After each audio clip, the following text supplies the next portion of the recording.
Welcome to Speech Speak, the podcast where you improve your English. Hey everyone, are you ready to really boost your English skills? We're going deep into some unusual habits that can really help you level up. And get this, they come straight from a podcast all about how to learn English in 2025. So we're getting ahead of the game, huh? Exactly. It's all about thinking outside the box. Love that. So the first habit is about using social media, but not in the way you might think. Right, no doom scrolling here. This is about strategic scrolling. Yeah, it's about following one new English-speaking influencer every day. You're basically creating your own personalized language immersion course. And you get to choose the instructors and the topics you're into. Exactly, so many options. TikTok, if you want to learn slang. YouTube for those deeper dives into topics you're interested in. Instagram for visual vocabulary and all those trendy phrases. And don't forget about Substack. That's where you can find some really great writing in English, especially if you're into specific topics. It's a goldmine for more niche stuff. And the key here is to really engage with the content. Don't just passively watch or read. Comment, like, share, all of that. Right, you got to train the algorithm to show you what you enjoy. That's how you create a truly immersive English experience. Basically, you're telling the platform, show me more of this. Exactly. Make it work for you. So habit number 2 might surprise you. It's meditating in English. Now, before you think this is about, I don't know, chanting grammar rules in a lotus pose. Yeah, that sounds a little intense. It's actually much more chill than that. Imagine you're meditating, but instead of trying to quiet your mind, you're letting your thoughts flow in English. So it's like your inner monologue, but in English. Precisely. You could replay your day in your mind and narrate it in English. Or do some positive self-talk, things like, I'm learning, I'm improving. You can even visualize your goals and describe them in detail using English. There are even guided meditations that are specifically designed for language learning. Oh, wow. They use prompts in English to help you visualize and really absorb the language. I like that. It sounds really powerful. It is. It's a fantastic way to make English a natural part of your thinking, which makes speaking it out loud much, much easier. And of course, you get all those amazing benefits of meditation itself. Less stress, better focus, better sleep. It's a win-win. Absolutely. Okay, so habit number 3 is something I am personally a huge fan of. Writing in English every day. I actually had a friend who was terrified to speak English, but they started writing short posts online, just every day. Just getting those words out there. Exactly. And guess what? Within 6 months, they were having fill-on conversations. No problem. Wow, that's amazing. I know, right? It's a perfect example of how writing can strengthen your speaking skills. Because when you write, you're actively looking for vocabulary, making sure your sentences are grammatically correct. You're training your brain to find the right words faster. It's like you're building those mental muscles behind the scenes. Yeah. And don't worry if you make mistakes, because there are great tools out there, like Grammarly, that can help you polish your writing and learn from those mistakes. Totally. The key is to be consistent.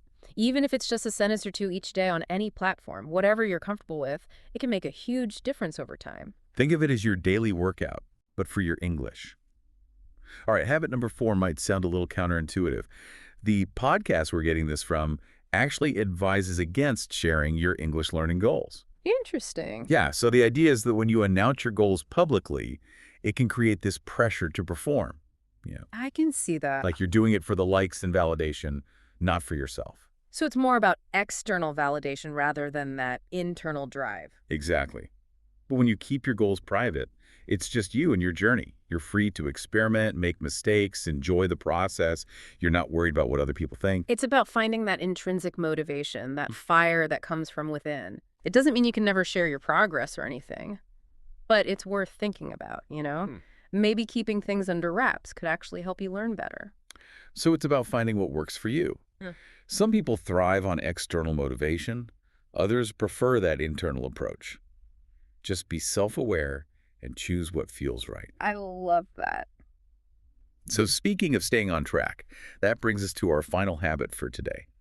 Using habit tracking apps. Oh, yeah, those are great. They're not just for fitness goals anymore. Definitely not. There's a whole science behind habit formation, and visual tracking can be incredibly motivating.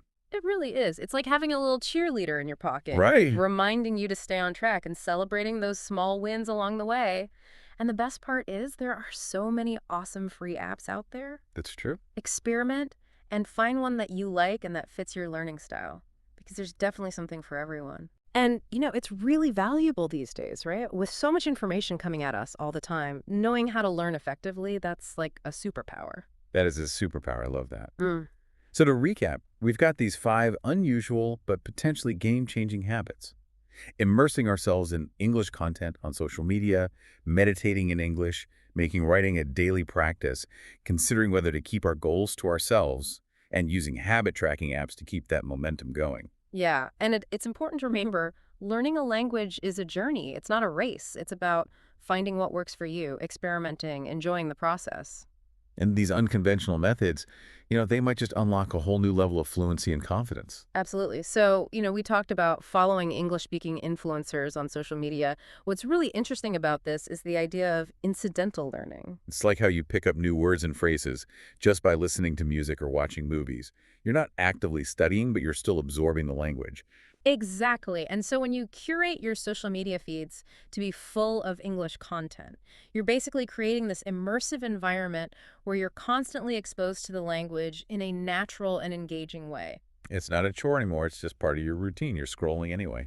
Might as well make it educational.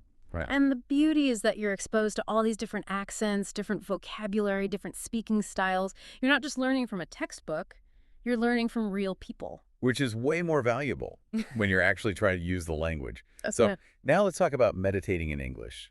I know this one might sound a little out there to some people, but it's actually based on some really powerful principles. Yeah, the idea is to train your brain to think in English. When you're meditating in English, you're forcing yourself to process your thoughts, your feelings, your experiences in the language. You're building those neural pathways that connect thought to the spoken word, but in English. And the more you do it, the stronger those pathways become. So it makes it easier and more natural to speak English fluently. And plus, you get all those amazing benefits of meditation, like less stress, better focus, improved sleep. It's like a brain boost on multiple levels. And it's more accessible than people think. You don't have to be some experienced meditator to do this. Even 5 minutes a day can make a difference. Yeah, you try something as simple as describing your surroundings in English, or even just counting in English as you breathe. All right, let's move on to writing. We talked about how writing can actually help you improve your speaking.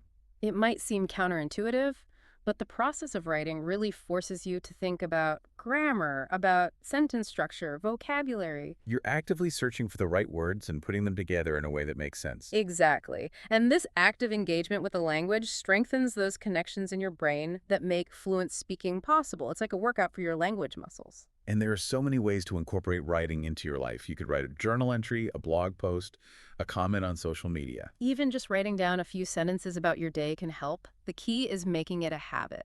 And remember, there are tools like Grammarly that can help you along the way. Don't be afraid to make mistakes. That's how you learn. So let's talk about the advice to keep your English learning goals private. This one's really interesting from a psychological point of view. When you announce your goals publicly, it can create this sense of pressure, expectation. It's like you're performing for an audience, not focusing on your own progress. Exactly. And sometimes that pressure can hinder your learning. It makes you more afraid to make mistakes, less willing to experiment, less likely to really enjoy the process. But when you keep your goals to yourself, it's just you and your journey.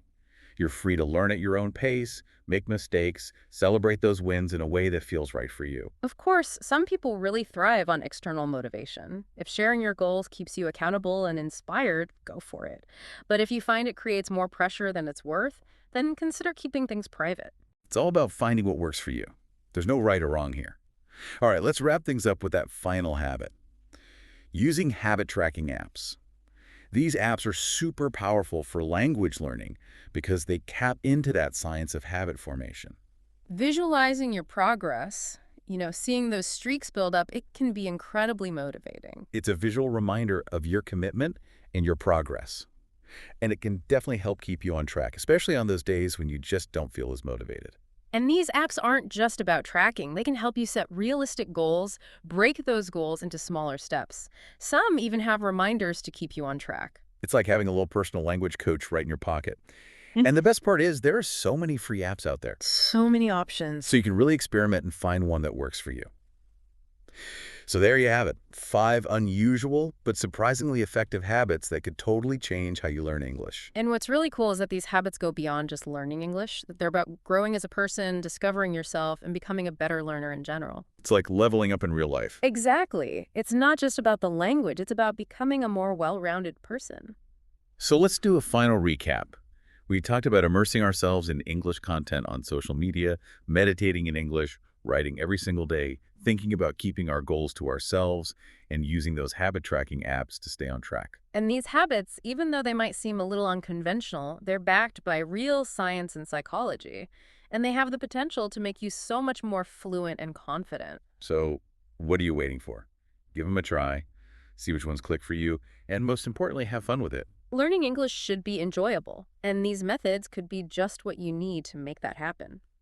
That's it for our deep dive into these 5 unusual habits. Happy learning, everyone, and may your English journey be full of joy, discovery, and of course, fluency.